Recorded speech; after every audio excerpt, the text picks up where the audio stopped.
মুক্তিযুদ্ধের সন্তান নাতিপুতিরা কেউ মেধাবী না, যত রাজাকারের বাচ্চারা নাতিপুতি হলো মেধাবী, তাই না?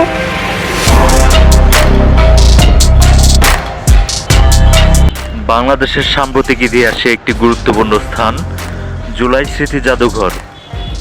2024 সালে জুলাই আগস্টের আন্দোলনে বাংলাদেশের ইতিহাসে একটি গুরুত্বপূর্ণ অধ্যায়। সেই সময়ের বিভিন্ন স্মৃতি, ছবি, নিদর্শন ও ঘটনাকে সংরক্ষণ করার উদ্দেশ্যেই এই জাদুঘর।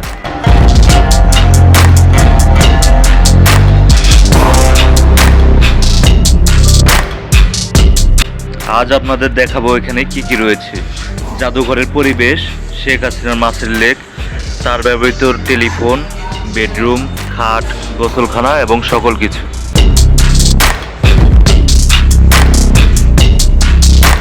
এছাড়াও দেখতে পারবেন আয়নাঘরের রেপ্লিকা, শাপলা চত্বর এবং পিলখানার ইতিহাস।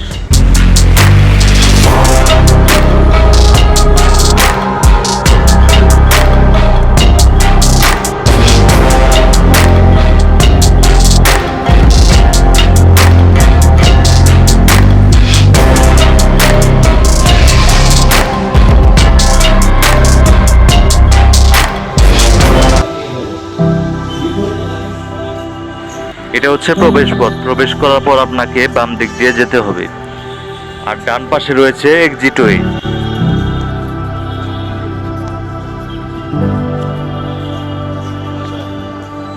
এখানে জুলাই স্মৃতি জাদুঘর সম্পর্কে বিস্তারিত লেখা আছে।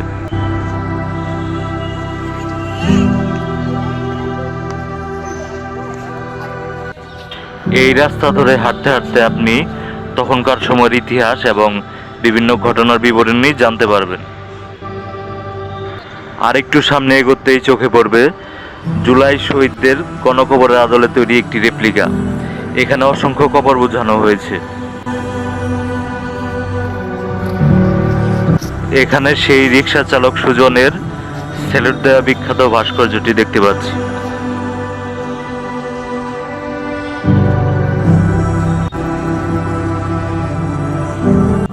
জুলাই স্মৃতি জাদুঘরের অভ্যন্তরে আয়নাঘরের একটি রেপ্লিকা তৈরি করা আছে, যাতে মানুষ বুঝতে পারে আয়নাঘরের বন্দীদের কি নির্মম জীবনযাপন করতে হয়েছিল।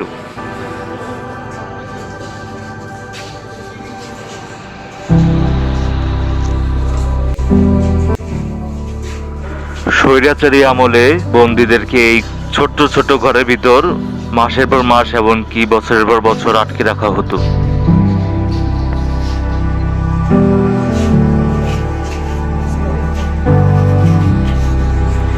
এই চেয়ারটিতে বসিয়ে বন্দীদেরকে ইলেকট্রিক শক দেওয়া হতো।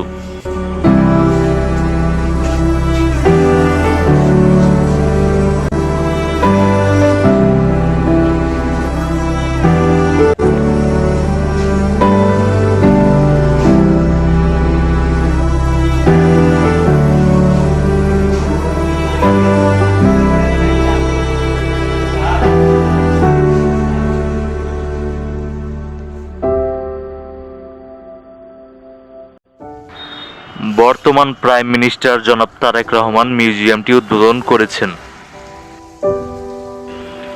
সামনের এই লাল ভবনটি শেখ হাসিনার বাড়ি।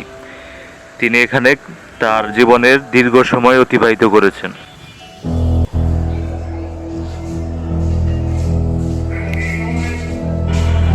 রুমে ঢুকতে একটি ডিভাইস চোখে পড়লো। এখানে আপনি রিমোটের সাহায্যে 5ই আগস্ট প্রতিটি রুমের যে অবস্থা হয়েছিল তা পর্যবেক্ষণ এবং ঘুরে ঘুরে দেখতে পারবেন।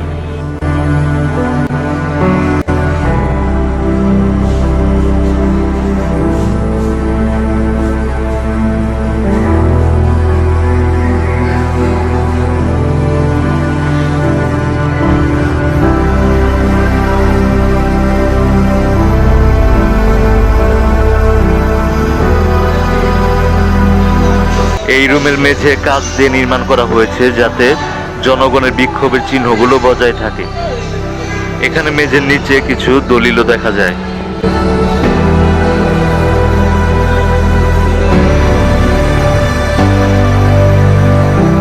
এই রুমটি ছিল সাবেক প্রধানমন্ত্রী শেখ হাসিনার কনফারেন্স রুম।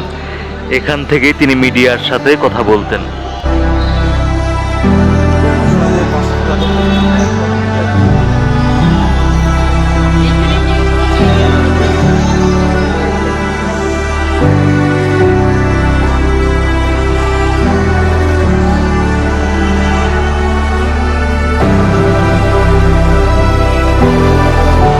পাশের একটি রুমে গুম হওয়া ব্যক্তিদের ঘটনা বিবরণী দেখানো হচ্ছে।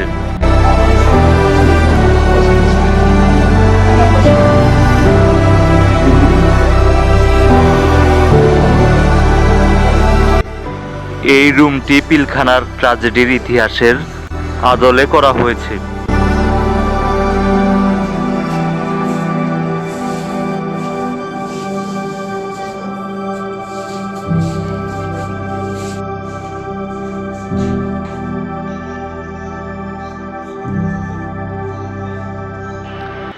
আর এই রুমটিতে শাপলা চত্বরের ঘটনার বর্ণনা করা হয়েছে।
এরপর আমরা যাব দোতলার সেই রুমে, যে রুমে শেখ হাসিনা বসবাস করতেন।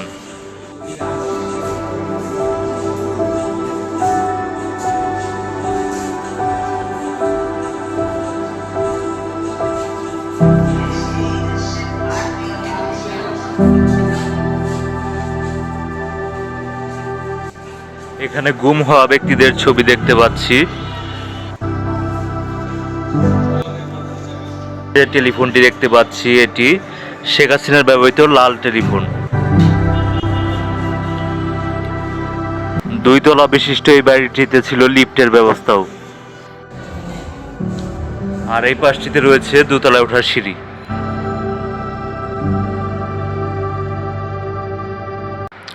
এই অংশটাতে আপনারা দেখতে পাচ্ছেন আন্দোলনে বিভিন্ন সময়ের ছবি ও দৃশ্য। ছবিগুলো শুধু দেখার বিষয় নয়, এগুলো সেই সময়ের ঘটনাগুলোকে আমাদের সামনে আরেকবার তুলে ধরে। বিশেষ করে তরুণ প্রজন্মের জন্য এই ধরনের জায়গা গুরুত্বপূর্ণ, কারণ বইয়ে ইতিহাস পড়ার পাশাপাশি সরাসরি বিভিন্ন ঐতিহাসিক স্মারক দেখার সুযোগ এখানে পাওয়া যায়। এখানে শুধু ঘটনা বলা হয়নি, বরং বিভিন্ন দৃশ্য এবং স্মৃতির মাধ্যমে পুরো সময়টাকে তুলে ধরার চেষ্টা করা হয়েছে।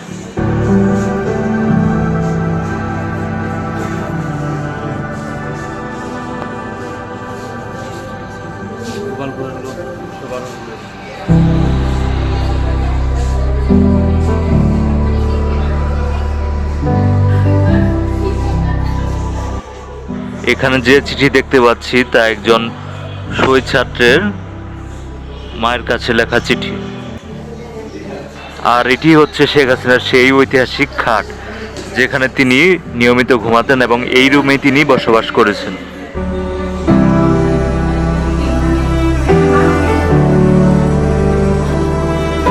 এর পাশে একটি লাইব্রেরি রয়েছে। এটি শেখ হাসিনার ব্যবহৃত বাথটাব। এখানে তিনি গোসল করতেন এবং এটি তার রুমের পাশেই অ্যাটাচ বাথরুম।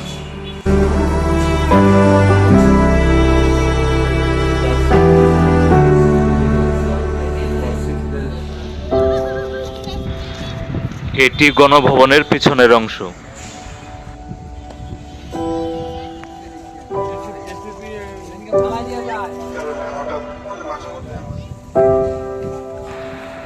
এই লেকটিতে শেখ হাসিনা মাছ চাষ করতেন।